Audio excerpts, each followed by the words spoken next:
കല്യാണം കൂടാൻ പോകുമ്പോഴും മരണവീട്ടിൽ പോകുമ്പോഴും ആളുകൾ സംശയത്തോടെ നോക്കുന്നത്രേ.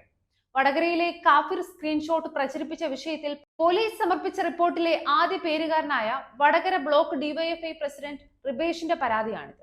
ഈ കാരണം പറഞ്ഞ് മുസ്ലിം ലീഗ് സംസ്ഥാന സെക്രട്ടറിയും വടകര പാർലമെന്റ് തെരഞ്ഞെടുപ്പ് കമ്മിറ്റി ചെയർമാനുമായ പാറക്കൽ അബ്ദുള്ളക്കെതിരെ വക്കീൽ നോട്ടീസും അയച്ചിട്ടുണ്ട് പുള്ളി.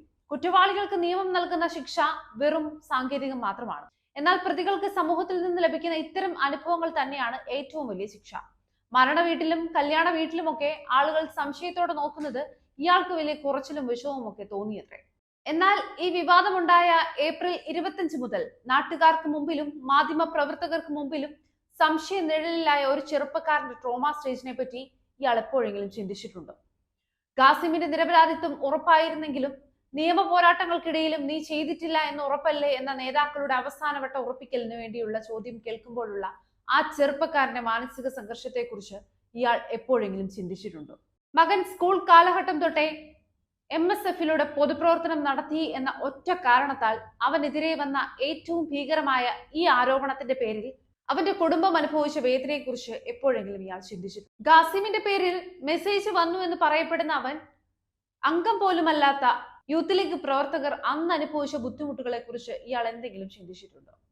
തെരഞ്ഞെടുപ്പ് രംഗത്ത് CPMന്റെ ഭാഗത്തു നിന്ന് എപ്പോഴെങ്കിലും ഒരു ചതി പ്രതീക്ഷിക്കുന്നതാണെങ്കിലും ഈ കാഫിർ ചതി തിരുവള്ളൂരിലെ ഒരു യൂത്ത് ലീഗ് പ്രവർത്തകന്റെ പേരിൽ വന്നതോടെ പരിഭ്രാന്തിയിലകപ്പെട്ട തിരുവള്ളൂരിലെ മുസ്ലിം ലീഗ് യൂത്ത് നേതാക്കളുടെ ആകുലതകളെ കുറിച്ച് ഇയാൾ അല്പമെങ്കിലും ചിന്തിച്ചിട്ടുണ്ട്.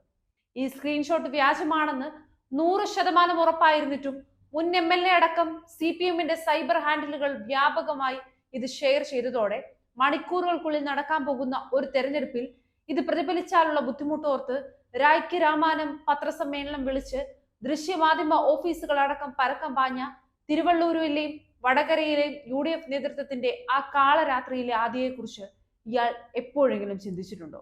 വിവാദമുണ്ടായ ആ രാത്രി മുതൽ ഇന്ന് ഈ നിമിഷം വരെ ഈ കേസിലെ പ്രതികളെ നിയമത്തിന് മുമ്പിൽ കൊണ്ടുവരാൻ അഹോരാത്രം പരിശ്രമിച്ചു കൊണ്ടിരിക്കുന്ന മുസ്ലിം ലീഗ് പാർട്ടിയും സർവോപരി അതിന്റെ സംസ്ഥാന സെക്രട്ടറി അടക്കമുള്ളവർ ഈ കേസിന്റെ വിവിധ ഘട്ടങ്ങളിൽ അസാമാന്യ മനക്കരുത്തിനിടയിലും സർക്കാരിനോടും സംവിധാനങ്ങളോടും പോരാടുമ്പോൾ അനുഭവിച്ച മാനസിക സംഘർഷങ്ങളെ കുറിച്ച് ഇയാൾ എപ്പോഴെങ്കിലും ചിന്തിച്ചിട്ടുണ്ടോ? സംശുദ്ധമായ രാഷ്ട്രീയ ജീവിതത്തിനിടയിലും നിർണായകമായ ഒരു തെരഞ്ഞെടുപ്പ് രംഗത്ത് അത്യന്തം വർഗീയ ആരോപണങ്ങൾ നേരിടേണ്ടി വന്ന ഷാഫി പറമ്പിൽ എന്ന യുവ രാഷ്ട്രീയക്കാരന്റെ വേദനകളെ കുറിച്ച് ഇയാൾ എപ്പോഴെങ്കിലും ചിന്തിച്ചിട്ടുണ്ടോ? ഇതൊന്നും ഇയാൾക്ക് ബോധ്യപ്പെട്ടില്ലെങ്കിൽ വക്കീൽ നോട്ടീസിന്റെ ഒറിജിനൽ കോപ്പി പിണറായി വിജയന്റെ പോലീസിന് അയച്ചു കൊടുക്കുക. അവരാണ് താങ്കളുടെ പേര് വെച്ച് കോടതിയിൽ റിപ്പോർട്ട് സമർപ്പിച്ചത്. പാറക്കലിന് അയച്ച വക്കീൽ നോട്ടീസിന് അദ്ദേഹം ടിഷ്യൂ പേപ്പറിന്റെ വില പോലും കൽപ്പിക്കുന്നില്ല.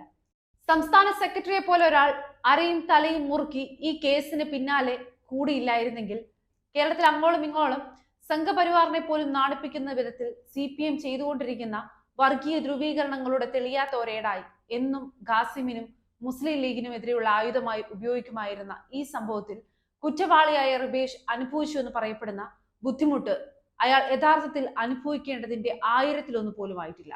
ഒരു നാട് മൊത്തം വർഗീയതയുടെ പേരിൽ ചേരി തിരിച്ചിട്ട് റിബേഷ് മാത്രം അങ്ങനെ നല്ല പിള്ള ചമയുകയും വേണ്ട.